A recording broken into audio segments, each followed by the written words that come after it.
Hello guys, China అనగానే మనకు గుర్తొచ్చేవి రెండే. అందులో ఒకటి వాళ్ళు తయారు చేసే చీప్ డూప్లికేట్ ప్రోడక్ట్స్ అయితే, రెండోది కరోనా. కానీ లేటెస్ట్ గా ఈ 2025లో మరో చెత్త ప్రోడక్ట్ ని మనపైకి వదిలింది. అదే డీప్ సీక్ అనే ఏఐ సపోర్టెడ్ యాప్. చాట్ జీపీటీకి పోటీగా ఉన్నటువంటి ఈ యాప్ ప్లే స్టోర్ లో అవైలబుల్ లో ఉంది. యాప్ ఇన్స్టాల్ చేసి ఓపెన్ చేయగానే టర్మ్స్ అండ్ కండిషన్స్ అడుగుతుంది. మనకున్న బద్దగానికి అవన్నీ ఎక్కడ చదువుతాం, వెంటనే అగ్రి కొట్టి ముందుకెళ్తాం.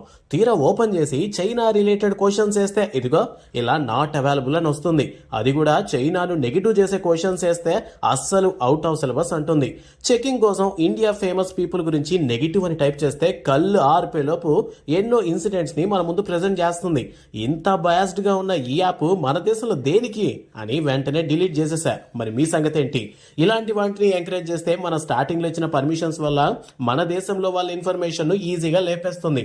ఇంత చెప్పాక కూడా ఇంకా మీరు ఇన్స్టాల్ చేస్తే నిన్ను కొట్టినా కుక్కను కొట్టినా ఒకటే. ఒరే ఏటోళ్ళు చెప్పింది పూర్తిగా వినవే.